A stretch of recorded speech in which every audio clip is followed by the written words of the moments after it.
Secretary Raffensperger can begin this set. Thank you. I think people are missing the point with the drop boxes because you can use the Postal Service right that. The challenge that we need to have, and I've said this for over 2 years now, we need to move away from no excuse absentee voting, which was put into place in 2005. People that are able-bodied should be able to go ahead and vote. We've got 18 days of voting in person, but people that are seniors and people that have disabilities, then you'd have no excuse absentee voting. That reduces the threshold, the number of people that be voting absentee, and I think that's the way to go forward. That helps secure the confidence in that. Also, we've passed photo ID for all forms of voting. We've moved away from signature match, which is something I asked for 4 years ago when I ran for office. We think that also shores up the security of the absentee ballot process. Mr. Hice, the question to you, please. In the election.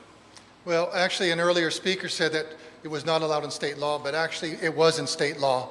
It said that temporary boxes could be put into state law. So what the state election board did was put parameters around it, had to be on government property, and had to be under video surveillance. When you drop off at the U.S. Postal Service, there's no video surveillance. So it was under video surveillance, and it was done as an emergency measure. Counties were optional if they wanted to do it. 135 of the 159 counties had absentee ballot drop boxes. Now it's been put into state law that there'll be one for every 100,000 voters. 30 seconds. Well, TJ Hudson has said twice about having a receipt. We don't do receipts in Georgia, and people haven't done that for 100 years, because if people get a ballot, that's how you end up with vote buying, because Boss Hogg, who owns the town, or the union boss will say, who did you vote for? And it turns into voter coercion.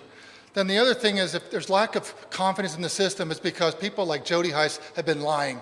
I wrote a 10-page letter to Congress. He has yet to respond to it. It's a point-by-point rebuttal. And if Congress called me to testify, I can call today because I have the facts. And all he has is a lot of bloviating nonsense. All right, I said we were... The real problem that you have gets down to basic honesty. After we had the election, the first rumor that we had that there was 10,315 dead people, we knocked that down and said, no, there's 4. Then they said there's 66,000 underage voters. Then we found out there were 0. They said there's thousands of felons, less than 40. Then they talked about State Farm Arena. Then President Trump handpicked Bobby Christine, U.S. Attorney from the Southern District, to come up and look at that. He's debunked it. But that rumor still lives a year and a half. It gets down to, it was actual total disinformation, misinformation, outright lying. And there's not much I can do about that, because Jody Hice has been running from one rumor to another for the last 18 months. And how can you have confidence when people that should be holding a responsible position as a sitting congressman should be telling the truth? I wrote him a 10-page letter. He has still yet to respond to it. See, I can walk up to Washington tomorrow and put my hand on a Bible and say, here are the facts. And I know that I don't have to worry about perjury. He couldn't do the same with what he's been saying the last 18 months. Of leadership that we currently have in the Secretary of State's office. Okay, and I want to just correct that, because Go ahead, 30 seconds to 30 seconds. 30 because seconds. Jody Hice is lying.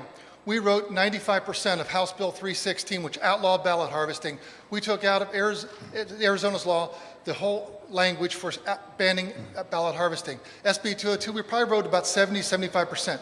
I didn't write the part about me not being state election board chairman, because as it's been shown, you don't get your answers as quick as you like to have. 30 seconds to Mr. Hudson and 30 seconds. It's fallen apart in Georgia. I've been on the tip of the spear on this issue, and for Brad to not recognize that yet again illustrates that he is a leader who has his head in the sand and does not recognize reality when it stares him straight in the face. Mr. Raffensperger, 30 seconds to respond. The true fact is Hice has done nothing.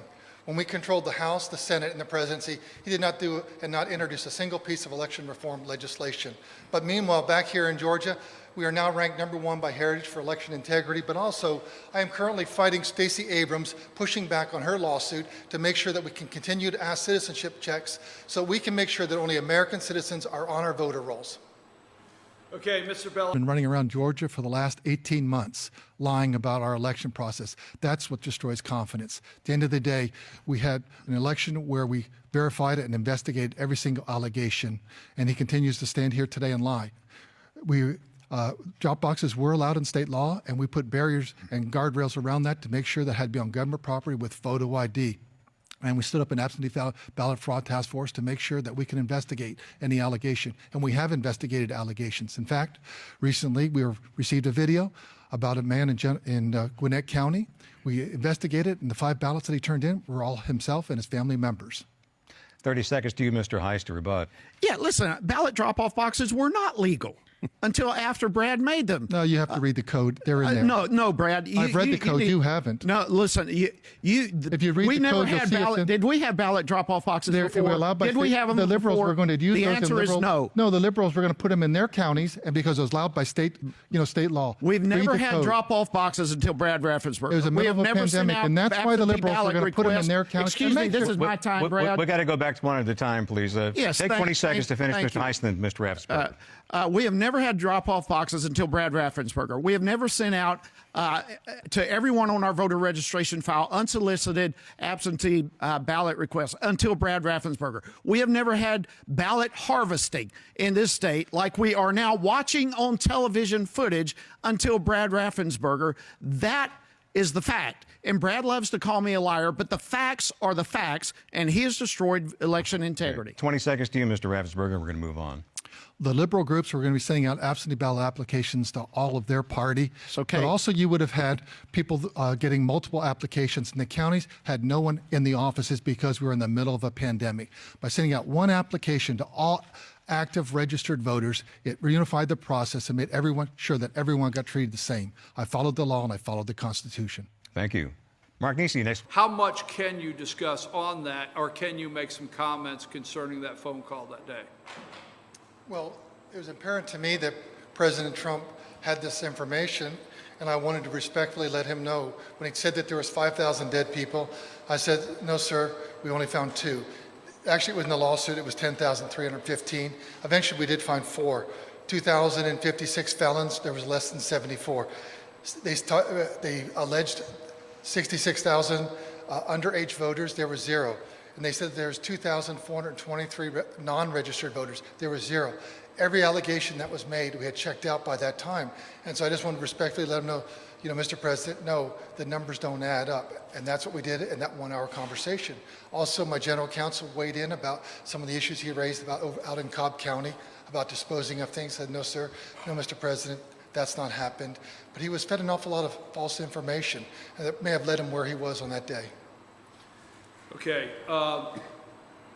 this will be our very last subject of the day, okay? Again, Jody Hice has done nothing to pass election integrity legislation while in Congress for over 7 years. Absolutely nothing. But election security has been my #1 priority since day one. Only American citizens should vote in our elections, and failed candidates like Stacey Abrams are suing Georgia to add non-citizens to our voter rolls. I was the first to call for a constitutional amendment so only American citizens vote in our elections. The first to do a citizenship audit of our voter rolls to make sure that only Americans are registered. I implemented verifiable paper ballots in record time. I audited a statewide election. Now we've passed photo ID for all forms of voting here in Georgia. And we're also now cross-checking our registration with many other southeastern states so we can verify when people move or get on our voter rolls. And under my watch, Heritage has recognized Georgia #1 for election integrity for the very first time ever. I'm asking for your vote in the May Republican primary. Thank you very much. Thank you.